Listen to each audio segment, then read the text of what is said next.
बिस्मिल्लाहिर्रहमानिर्रहीम। नाज़रीन अस्सलाम वालेकुम, मैं हूं इमरान वसीम। नाज़रीन, ख़बर यह है कि भारत के लिए और मोदी सरकार के लिए अच्छी ख़बरें नहीं आ रही।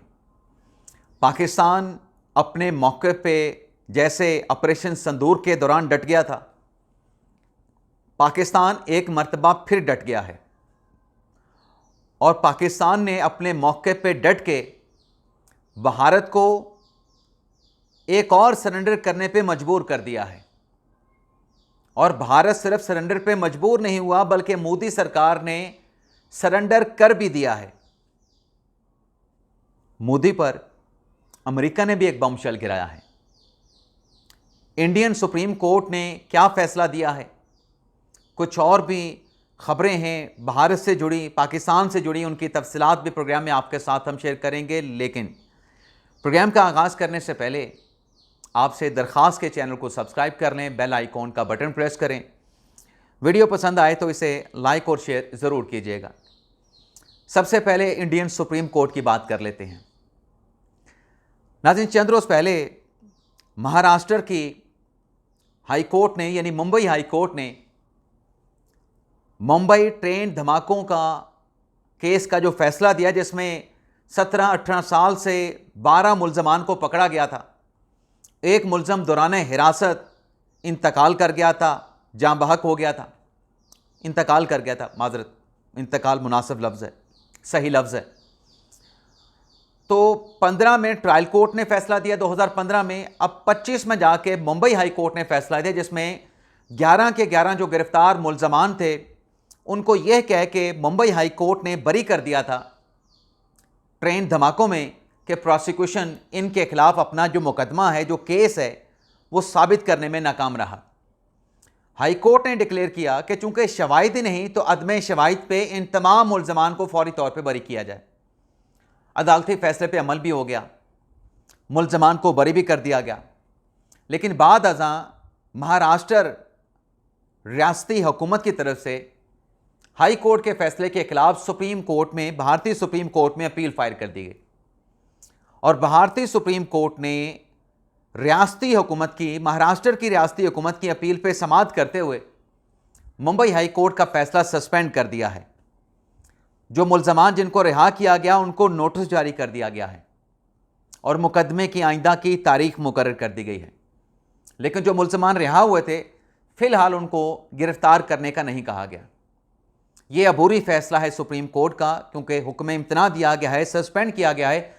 हतमी फैसला जब मुल्ज़मान आएंगे, उनके वकला अपनी हाज़िरी को, मौकलान को रिप्रेजेंट करेंगे, फिर अदालत जो फैसला देगी दोनों साइडों के फ्री कैन को सुनने के बाद वो अल्टीमेटली फाइनल जजमेंट होगा मुंबई ट्रेन अटैक्स के हवाले से। अब नाज़रीन आ जाते हैं, जो मोदी सरकार को झुकने पे मजबूर किया पाकिस्तान ने, पाकिस्तान डट गया और मोदी सरकार ने सरेंडर कर दिया। नाज़रीन, एशिया कप के इनेकाद पर बेयकीनी की कैफियत छाई हुई थी, खदशात के बादल मंडलाने लगे थे। आज 24 जुलाई को एशिया कप के इनेकाद के हवाले से एशियन क्रिकेट काउंसिल का ढाका में इजलास होना था और भारतीय क्रिकेट बोर्ड अपनी हुकूमत की सरपरस्ती में यह लॉबिंग कर रहा था कि इस इजलास का वेन्यू तब्दील किया जाए। सिक्योरिटी कंसर्न्स हैं, कुछ क्रिकेट बोर्ड को साथ शामिल किया गया कि आप भी बाइकआउट करें, हम भी बाइकआउट करते हैं, और फिर जब हम बाइकआउट करेंगे तो इसका वेन्यू तब्दील हो जाएगा। लेकिन एशियन क्रिकेट काउंसिल के चेयरमैन सदर मोहसिन नकवी अपने मौके पर डट गए कि इजलास अगर होगा एशियन क्रिकेट काउंसिल का तो वो ढाका में ही होगा और 24 नवंबर को ही होगा। तो अल्टीमेटली भारतीय क्रिकेट बोर्ड को सरेंडर करना पड़ा है।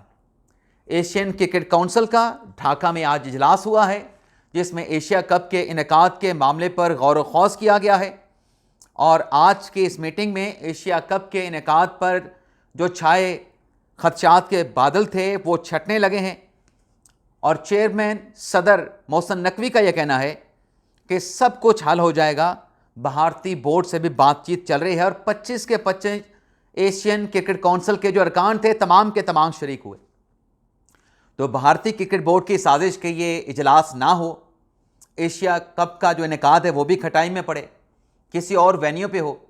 लेकिन मोहसिन नकवी ऐसे डटे अपने मौके पे कि भारत को सरेंडर पे मजबूर किया, और जो 2-3 ऐसे रुकन ममालिक एशियन काउंसिल के जिसके बारे में ये खदशा था कि शायद वो भी इजलास में ना आए, तमाम 25 अरकान काउंसिल के शरीक हुए। और सिर्फ ये नहीं, एक और भी क्रिकेट बोर्ड को, भारतीय क्रिकेट बोर्ड को मुश्किल का सामना करना पड़ा है। वो ये है कि मोदी सरकार एक लेजिस्लेशन करने जा रही है मुल्की स्पोर्ट्स के हवाले से, और वो जो लेजिस्लेशन है मोदी सरकार की, उस कानून साजी ने भारतीय क्रिकेट बोर्ड की नींदें हराम करके रख दी हैं। और बज़ाहिर ऐसा लगता है कि इस नई कानून साजी को लेकर ही भारतीय क्रिकेट बोर्ड मजबूर हुए हैं कि एशियन क्रिकेट काउंसिल के इजलास में जाया जाए। एक ये वजह भी हो सकती है।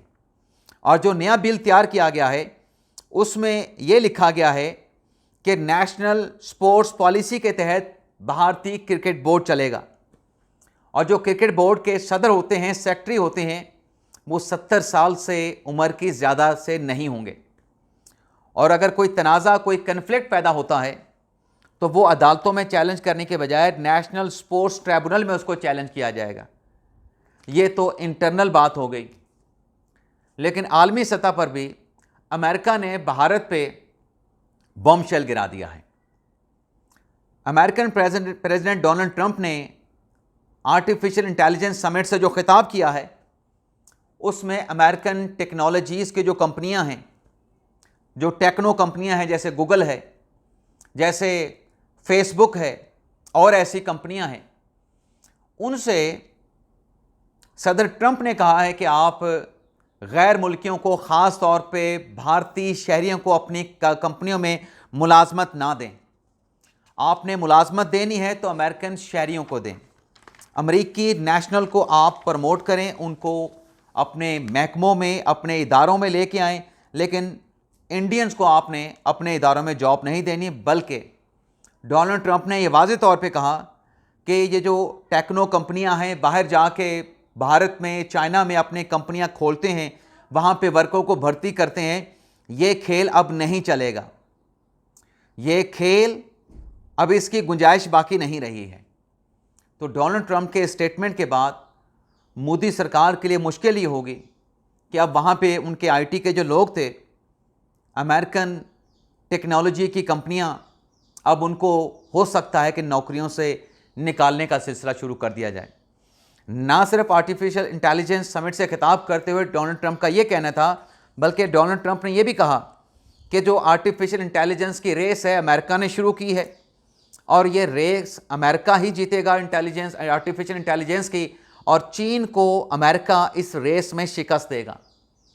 साथ में डोनाल्ड ट्रंप का ये भी कहना है कि तेल की कीमतें नीचे लाना चाहते हैं, तवानाई के हवाले से एशियन ममालिक के साथ मुआहदे कर रहे हैं, और अगर एशियन ममालिक अमेरिका में कारोबार करेंगे तो उन पे टैरिफ कम कर दिया जाएगा, लेकिन 15 से 50% अमेरिका में मसनूआत अपना एक्सपोर्ट करने पे टैरिफ जो है 15 से 50% देना पड़ेगा।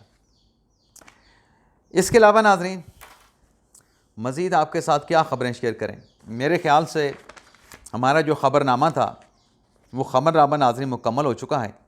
हाँ, ये ज़रूर बता दें कि जो ढाका में एशियन क्रिकेट काउंसिल का इजलास हुआ है उसमें जो भारतीय क्रिकेट बोर्ड के जो सरबराह शरीक हुए वो वीडियो लिंक के ज़रिए शरीक हुए हैं। इजाज़त चाहते हैं नाज़रीन। अल्लाह ताला हम सब का हामी नासिर हो। अपनी दुआओं में याद रखिएगा। अल्लाह हाफ़िज़।